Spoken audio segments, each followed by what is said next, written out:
Subscribe करिए हमारे channel Target UP TET CTET को और बेल आइकन को दबाइए।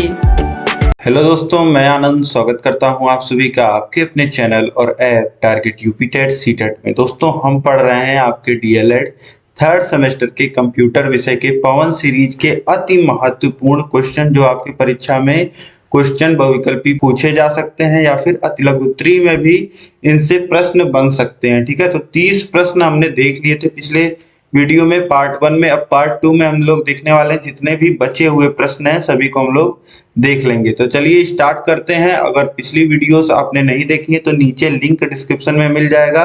कंप्यूटर के आगे एक लिंक दिया होगा, उस पर क्लिक करेंगे, आपको कंप्यूटर के सभी वीडियोस मिल जाएंगे, क्लासेस की वीडियोस और जितने क्वेश्चन पेपर मैंने सॉल्व कराए हैं उनकी वीडियोस और जो सीरीज में सॉल्व करा रहा हूं उसकी वीडियोस। ठीक है, तो चलिए आगे देखते हैं। देखिए क्वेश्चन नंबर 31 है, शैक्षिक दूरदर्शन को संक्षेप में कहते हैं। तो शैक्षिक और दूरदर्शन, शैक्षिक मतलब क्या होता है, एजुकेशनल, और दूरदर्शन का मतलब क्या समझते हैं आप लोग, टीवी। ठीक है, तो एजुकेशनल टीवी, तो ऑप्शन सा जो हो जाएगा ये बिल्कुल सही हो जाएगा। इसको ई फॉर एजुकेशनल और टीवी मतलब टेलीविजन। ठीक है, तो ऑप्शन 7 सही हो जाएगा। इसके बाद देखिए 32 नंबर क्वेश्चन है, शैक्षिक दूरदर्शन के कार्य क्षेत्र हैं परिवार में अनुदेशन, विद्यालय अनुदेशन, सामाजिक सुधार। तो परिवार में भी ऐसे ज्ञान देता है शैक्षिक दूरदर्शन जो परिवार में भी अप्लाई होते हैं, विद्यालय में भी अप्लाई होते हैं और साथ ही समाज में भी रहने के लिए जो सही चीजें हैं वह उसका ज्ञान शैक्षिक दूरदर्शन के द्वारा दिया जाता है। तो ऑप्शन द ये सभी सही हो जाएगा। इसके बाद देखिए प्रश्न संख्या 33 है, ज्ञान की वृद्धि में संचार प्रौद्योगिकी संबंधी साधन है वेबसाइट, फेसबुक पेज या आ बा दोनों। तो ज्ञान में वृद्धि के लिए देखिए वेबसाइट पे तो आप कुछ भी अगर आपको जैसे डाउट होता है तो आप क्या करते हैं, वेबसाइट पे सर्च करते हैं। तो कुछ आप सर्च इंजन पे सर्च करते हैं, गूगल पे सर्च करते हैं तो आपको कई सारी वेबसाइट्स मिलती हैं, आप वेबसाइट पे जाके देखते हो। या फिर आप फेसबुक यूज करते होगे, फेसबुक पे आप जो भी आपका इंटरेस्ट है, मान लेते हैं बाइक्स में आपका इंटरेस्ट है, कार में आपका इंटरेस्ट है, आपका इंटरेस्ट है कंप्यूटर में, तो कंप्यूटर से जुड़े जो पेज होंगे उनको आपने लाइक कर रखा होगा और उनसे जुड़ी जानकारी आपके पास आती होगी। ठीक है, तो इस तरीके से ज्ञान में वृद्धि में संचार प्रौद्योगिकी के संबंधी दोनों ही वेबसाइट और फेसबुक पेज यह दोनों ही साधन है। ठीक है, तो ऑप्शन आ व ब दोनों सही है, तो ऑप्शन सा यहाँ पे सही हो जाएगा, आ व ब दोनों। अब इसके बाद देखिए प्रश्न संख्या 34 है, किसने शिक्षा के क्षेत्र में सर्वप्रथम डिजिटल प्रोजेक्ट विकास की गतिविधि को स्थान दिलाया। तो किसने शिक्षा के क्षेत्र में सबसे पहले डिजिटल प्रोजेक्ट की नींव रखी, तो उन्होंने, उनका नाम क्या था, फ्रैंक गैरी। तो ऑप्शन आ सही हो जाएगा, फ्रैंक गैरी। अब इसके बाद देखिए प्रश्न संख्या 35 है, भारत में प्रथम रेडियो स्टेशन का उद्घाटन किया गया। तो भारत में जो प्रथम रेडियो स्टेशन का उद्घाटन किया गया था वह 1927 में किया गया था और किस डेट में किया गया था, 23 जुलाई को किया गया था। तो ऑप्शन बा जो हो जाएगा यहाँ पे 23 जुलाई 1927 यह बिल्कुल सही हो जाएगा। अब इसके बाद देखिए प्रश्न संख्या 36 है, शिक्षा के क्षेत्र में ऑनलाइन प्रवेश कराने वाली विधियां हैं वेबसाइट का प्रयोग, फेसबुक पेजों की सहायता, लिंक्ड सर्विसेज। तो यह तीनों ही ऑनलाइन शिक्षा में प्रवेश कराने वाली विधियां हैं, तो ऑप्शन द सही हो जाएगा। इसके बाद देखिए प्रश्न संख्या 37 है, सिस्टम सॉफ्टवेयर के प्रकार हैं। तो सिस्टम सॉफ्टवेयर में कौन कौन से सॉफ्टवेयर आते हैं, ऑपरेटिंग सिस्टम। सिस्टम सॉफ्टवेयर में ऑपरेटिंग सिस्टम तो मेन ही है, इसी पे सारा काम होता है, तो यह तो आता ही है सिस्टम सॉफ्टवेयर में। इसके बाद लैंग्वेज प्रोसेसर्स, तो लैंग्वेज की भी जरूरत पड़ती है, कई सारे लैंग्वेजेस यूज करते हैं, जैसे जगह जगह अलग अलग लैंग्वेजेस यूज होती हैं, तो इसीलिए लैंग्वेज प्रोसेसर्स की भी जरूरत पड़ती है। और यूटिलिटीज जैसे कि एंटीवायरस हो गया, आपका स्क्रीन सेवर हो गया, तो यूटिलिटीज की भी जरूरत पड़ती है सिस्टम सॉफ्टवेयर में। तो यहाँ पे ऑप्शन द हो जाएगा, उपयोग सभी, यह सही हो जाएगा। इसके बाद देखिए प्रश्न संख्या 38 है, सूचना एवं संचार प्रौद्योगिकी का कार्यालय कार्यकारिणी प्रबंधन में उपयोग है। तो यहाँ पे पूछ रहा है कि आईसीटी यानी कि सूचना एवं संचार प्रौद्योगिकी का कार्यालय यानी कि ऑफिस मैनेजमेंट में क्या यूज है। किसी कंपनी की कोई ऑफिस है तो उसके प्रबंधन में क्या यूज है आईसीटी का। तो सूचना का शीघ्र आवागमन, कोई ऑफिस है तो वहां जिस चीज से भी रिलेटेड काम हो रहा है, कोई ऑर्गेनाइजेशन की ऑफिस है तो वहां पे उस चीज से जुड़ी हुई सूचना का शीघ्र आवागमन हो जाता है आईसीटी के द्वारा, ठीक है। और सुरक्षात्मक एवं मितव्ययी प्रणाली है ये, इसमें सुरक्षा है और कोई आपका डेटा जो है कोई दूसरा नहीं देख सकता है, ठीक। इसके बाद कर्मचारियों में सामंजस्य में सहायता, इसमें जैसे सहायता मिल जाती है, कर्मचारी आपस में बातचीत कर पाते हैं और एक दूसरे को काम को बांट पाते हैं कि हमको इतना काम करना है, आपको इतना काम करना है, या काम पहले से डिसाइड करने में भी आसानी होती है कि किसको क्या काम करना है। तो यहाँ पे ऑप्शन दा जो हो जाएगा उपरोक्त सभी, यह सही हो जाएगा। यह सारे उपयोग या जो ऊपर तीनों उपयोग लिखे हैं, यह तीनों उपयोग में आते हैं आईसीटी के द्वारा। यह तीनों चीजें पॉसिबल होती हैं केवल आईसीटी के मदद से। इसके बाद देखिए प्रश्न संख्या 39 है, ऑफिस पैकेजेस के अन्य प्रारूप हैं। तो ऑफिस पैकेज में आपको पता ही है एमएस वर्ड होता है, एमएस एक्सेल होता है, एमएस पावर पॉइंट होता है। एमएस मतलब माइक्रोसॉफ्ट, माइक्रोसॉफ्ट मतलब वह कंपनी जो विंडोज सॉफ्टवेयर बनाती है जिसपे आपका कंप्यूटर चलता है। तो यहाँ पे ऑप्शन द उपरोक्त सभी यह सही हो जाएगा। इसके बाद देखिए प्रश्न संख्या 40 है, विद्यालय प्रबंधन में सूचना एवं संचार प्रौद्योगिकी की उपयोगिता का क्षेत्र है। विद्यालय प्रबंधन में आईसीटी के उपयोगिता के क्षेत्र कौन कौन से हैं यहाँ पे पूछ रहा है। इन ऑप्शंस में से कौन सा है। तो देखिए छात्रों का संपूर्ण विकास, तो आईसीटी के मदद से छात्रों का पूर्ण विकास हो सकता है, क्योंकि आईसीटी के मदद से उनको तरह तरह के प्रोजेक्ट करने को दे सकते हैं, उन्हें तरह तरह की चीजों को बताया जा सकता है, ठीक है। तो और किसी जो दूर दुनिया की चीजें हैं उनको भी इनको दिखाया जा सकता है। तो छात्रों का संपूर्ण विकास किया जा सकता है। शैक्षिक पाठ्यक्रम की उपलब्धता, कहीं भी ऐसा नहीं होगा कि सिलेबस की कमी पड़ेगी, ठीक है। पाठ्यक्रम में जो भी चीजें हैं वह शिक्षक छात्रों को दिखा पढ़ा पाएगा। और विद्यालय कर्मचारियों को दिशा निर्देश देने में भी आईसीटी मदद करता है। तो ऑप्शन द जो हो जाएगा उपरोक्त सभी, यह बिल्कुल सही हो जाएगा। इसके बाद देखिए प्रश्न संख्या 41 है, डेटा माइनिंग का अर्थ है। डेटा माइनिंग मतलब कि डेटा आप समझते ही हैं, डेटा क्या होता है, जो भी आंकड़े होते हैं, जो भी इंफॉर्मेशन होती है उसे हम क्या कहते हैं, डेटा। और माइनिंग, माइनिंग आप समझते हैं, एक माइनिंग तो होता है कि जो खदानें होती हैं, जैसे कोयले की खदानें होती हैं, वहां से कोयला निकाला जाता है। वैसे डेटा माइनिंग में क्या किया जाता है, डेटा को जांचा परखा जाता है और डेटा में पैटर्न खोजा जाता है कि क्या पैटर्न है, ठीक है। तो इसी को क्या कहते हैं, आंकड़ों का खनन या अवमूल्यन। तो ऑप्शन बा जो हो जाएगा यह बिल्कुल सही हो जाएगा। इसके बाद देखिए प्रश्न संख्या 42 है, सॉफ्टवेयर के प्रमुख कितने प्रकार होते हैं। तो सॉफ्टवेयर प्रमुख रूप से 2 प्रकार के होते हैं। अभी एक यहाँ पे आपने पढ़ा सिस्टम सॉफ्टवेयर, सिस्टम सॉफ्टवेयर आपने पढ़ा, और दूसरा होता है सिस्टम सॉफ्टवेयर के ऊपर क्या काम करते हैं, एप्लीकेशन सॉफ्टवेयर्स काम करते हैं। जैसे आपको पता है कि आप जैसे कोई नया मोबाइल खरीदते हो तो उसमें क्या होते हैं, उसमें तो एक पहले तो सिस्टम सॉफ्टवेयर होता है। जो एंड्रॉयड है यह क्या है, यह आपके मोबाइल का सिस्टम सॉफ्टवेयर है। इसी प्रकार से विंडोज 7, विंडोज 10 ये सब क्या है, आपके सिस्टम सॉफ्टवेयर हैं। और इनके ऊपर जो आप जैसे क्रोम ब्राउजर आपने इंस्टॉल किया, वीएलसी प्लेयर आपने इंस्टॉल किया, तो ये सब क्या होते हैं, ये सब होते हैं एप्लीकेशन सॉफ्टवेयर। तो मेनली 2 प्रकार के सॉफ्टवेयर होते हैं, सिस्टम सॉफ्टवेयर और एप्लीकेशन सॉफ्टवेयर। इन्हें अगर हिंदी में हम लोग कहें तो सिस्टम सॉफ्टवेयर को हम लोग सिस्टम सॉफ्टवेयर ही बोलते हैं और एप्लीकेशन सॉफ्टवेयर को अनुप्रयोग सॉफ्टवेयर बोलते हैं, ठीक है। अब संख्या 43 देखिए, ऑफिस पैकेजेस के प्रकार हैं। तो ओपन ऑफिस, स्टार ऑफिस, के ऑफिस, ये सभी ऑफिस पैकेजेस के प्रकार हैं। तो ऑप्शन द उपरोक्त सभी सही हो जाएगा। इसके बाद देखिए प्रश्न संख्या 44 है, इंटरनेट पर सर्वर से कंप्यूटर पर सूचना प्राप्त होने की प्रक्रिया को जाना जाता है। अब जब भी आप कोई रिक्वेस्ट करते हैं, कहीं कुछ क्लिक करते हैं, तो वो पेज क्या होता है, वह पेज अगर ब्राउजर में आप कुछ रिक्वेस्ट कुछ सर्च कर रहे हैं तो वह पेज क्या होता है, सर्वर से डाउनलोड होता है। आप कोई फाइल जब सर्वर से मंगा रहे होते हैं, अपने मोबाइल में कि हमारे पास यह आ जाए फाइल या इंफॉर्मेशन, तो आप क्या कहते हैं कि मैं इस फाइल को डाउनलोड कर रहा हूं, तो ऑप्शन दा जो हो जाएगा डाउनलोडिंग,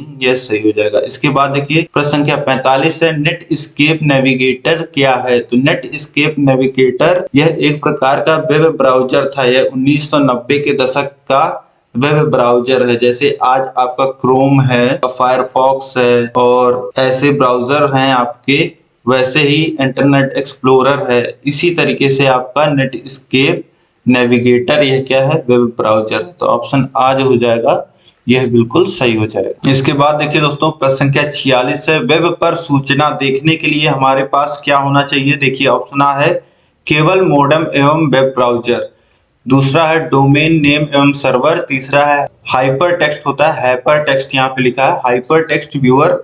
अब देखिए केवल मॉडेम और वेब ब्राउजर से क्या होगा? मॉडेम से आपको पता है कि इंटरनेट हम लोग एक्सेस कर पाते हैं। वेब ब्राउजर से क्या कर पाते हैं? जितने भी पेजेस हैं उनको खोल के, जितने भी www वर्ल्ड वाइड वेब पे जितने पेजेस हैं उनको हम लोग देख पाते हैं।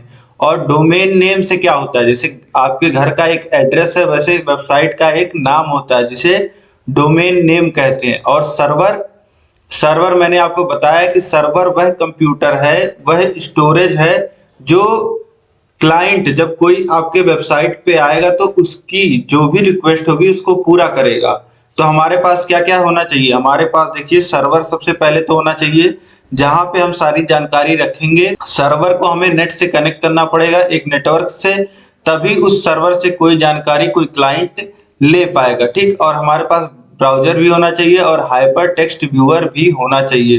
तो यहाँ पे ऑप्शन द उपरोक्त सभी हो जाएगा, ठीक। इसके बाद देखिए प्रश्न संख्या 47 है, आउटलुक एक्सप्रेस है। तो आउटलुक एक्सप्रेस दोस्तों, इससे पहले हम लोग माइक्रोसॉफ्ट इंटरनेट या मेल न्यूज के नाम से जानते थे, ठीक है। तो इस पे क्या होता था, एक यह भी एक ईमेल की तरह काम करता था। जैसे आज जीमेल काम करता है वैसे ईमेल की तरह यह काम करता था और न्यूज भी देता था। तो ईमेल में ईमेल क्लाइंट भी आ जाएगा, शेड्यूल भी हो जाएगा कि शेड्यूल किस टाइम पे आपको क्या करना है, कौन सा ईमेल भेजना है, और एड्रेस बुक भी था ये। तो ऑप्शन दा जो हो जाएगा उपरोक्त सभी, ये बिल्कुल सही हो जाएगा। इसके बाद देखिए प्रश्न संख्या 48 है, ई कॉमर्स है। तो ई कॉमर्स दोस्तों देखिए क्या है, अंतरराष्ट्रीय माल की खरीद एवं बिक्री। तो केवल अंतरराष्ट्रीय माल की खरीद एवं बिक्री नहीं होती है ई कॉमर्स पे। जैसे फ्लिपकार्ट पे आप जो भारत में बनी हुई वस्तुएं हैं वह भी आप मंगा सकते हैं। ई कॉमर्स वेबसाइट जितनी भी हैं, फ्लिपकार्ट है, स्नैपडील है, अमेजन है, आजकल मीशो बहुत चल रहा है। तो ये सारी क्या है? ई कॉमर्स वेबसाइट्स हैं। अब इसके बाद देखिए इंटरनेट पर उत्पाद तथा सेवाओं का क्रय विक्रय, यही होता है ई कॉमर्स की डेफिनेशन ही यही है कि इंटरनेट पर उत्पाद एवं सेवाओं का क्रय विक्रय, या तो कोई प्रोडक्ट होगा जिसका लेन देन हो रहा होगा, क्रय विक्रय हो रहा होगा, या फिर कोई सर्विस होगी, ठीक। तो ऑप्शन बाज हो जाएगा यहाँ पे, बिल्कुल सही हो जाएगा। और सा ऑप्शन देख लीजिए, स्टोर्स में ना मिलने वाले उत्पादों और सेवकों का क्रय विक्रय। अब ऐसा तो है नहीं कि जो स्टोर में नहीं मिलता है वही ऑनलाइन आपको मिलता है। आपको ऑनलाइन वह सारी चीजें भी मिलती हैं जो स्टोर्स में उपलब्ध होता है। ऑप्शन दा है कंप्यूटर से संबद्ध उत्पादों व सेवाओं का क्रय विक्रय। तो केवल कंप्यूटर से जुड़ी हुई चीजें आपको नहीं मिलती हैं, आपको सारी चीजें क्रय विक्रय होता है। वहां पे खाने की चीजें हों, पहनने के लिए कपड़े हों, या फिर कोई गैजेट्स हों, या फिर खिलौने हों, तो सारी चीजें ई कॉमर्स वेबसाइट्स पे आजकल उपलब्ध है। अब इसके बाद देखिए 49 नंबर प्रश्न है, एक कंप्यूटर सिस्टम का प्रमुख अंग है। एक कंप्यूटर सिस्टम का प्रमुख अंग क्या है? कंप्यूटर द्वारा, हार्डवेयर द्वारा, सॉफ्टवेयर या उपरोक्त सभी। तो एक कंप्यूटर सिस्टम का अंग कंप्यूटर तो खुद होता ही है, सॉफ्टवेयर होते हैं कंप्यूटर में, और हार्डवेयर जितने भी इनपुट आउटपुट डिवाइसेस होते हैं वह सभी एक कंप्यूटर सिस्टम का प्रमुख अंग होते हैं। तो ऑप्शन द उपरोक्त सभी यह सही हो जाएगा। इसके बाद देखिए प्रश्न संख्या 50 है, सूचना के घटक हैं।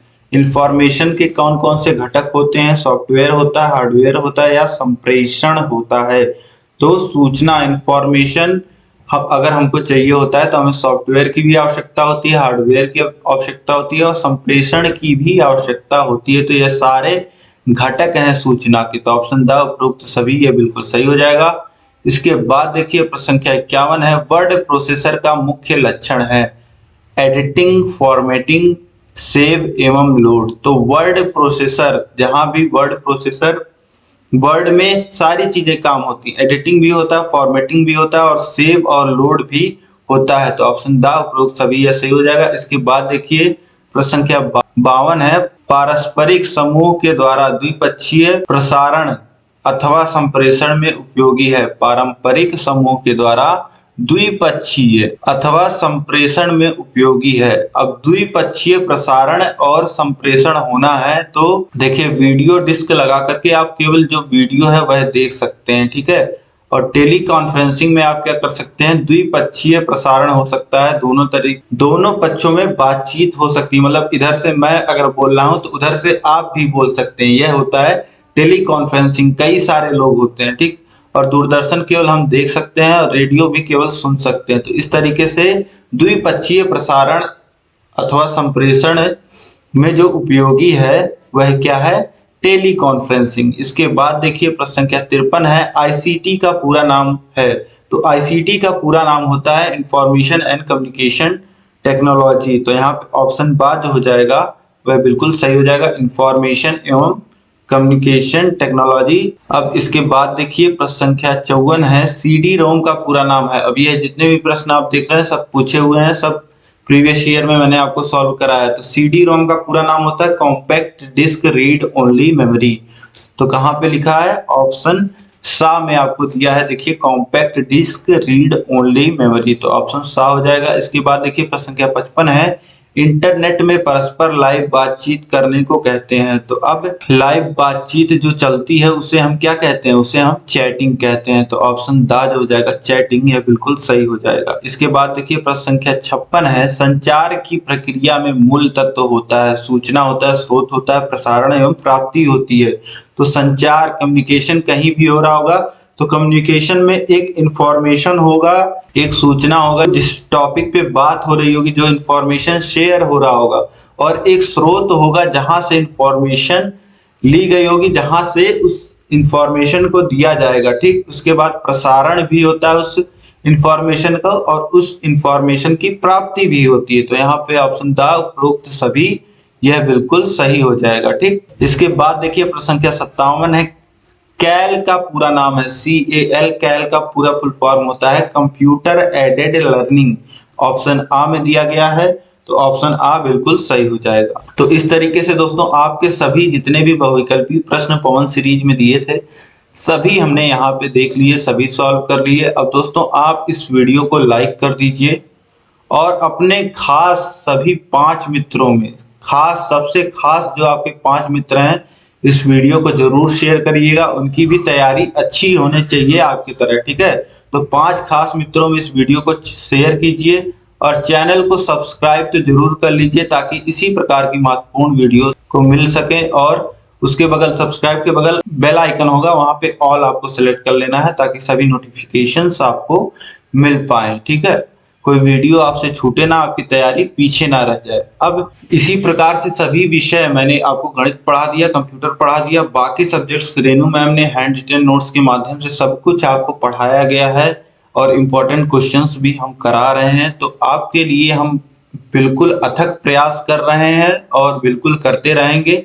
और आपको क्या करना है, अपनी तैयारी आपको और बेहतर करनी है तो आप हमारे app target UP TET CTET app को डाउनलोड कर लीजिए। नीचे डिस्क्रिप्शन में आपको लिंक मिल जाएगा या फिर सीधे आप प्ले स्टोर पे चले जाइए, वहां पे सर्च कर लीजिए टारगेट यूपी टेट सीटेट, वहां से ऐप को डाउनलोड करेंगे आप। वहां पे आपको 3rd सेमेस्टर का कोर्स मिल जाएगा। कोर्स में आपको क्या क्या सुविधाएं मिलेंगी, क्लासेस तो सभी आपको मिलेंगी, वो भी बिना प्रचार के सभी क्लासेस मिलेंगी। सभी क्लासेस में सभी विषय में सभी चैप्टर के बाद आपको चैप्टर के नोट्स, चैप्टर के टेस्ट देखने को मिलेंगे, आपको कंप्लीट नोट्स मिलेगा, सब हैंड रिटन नोट्स का PDF आपको देखने को मिलेगा। आप उसी ऐप में अपने PDF को सेव करके रख पाओगे और बिना इंटरनेट के भी जब मन करे तो एक्सेस कर सकते हैं, ठीक है। तो सारे वीडियोस और आप जितने भी PDF नोट्स हैं सभी को आप सेव करके रख सकते हो और जब आपका मन करता है बिना रुकावट के आप पढ़ सकते हैं, ठीक है।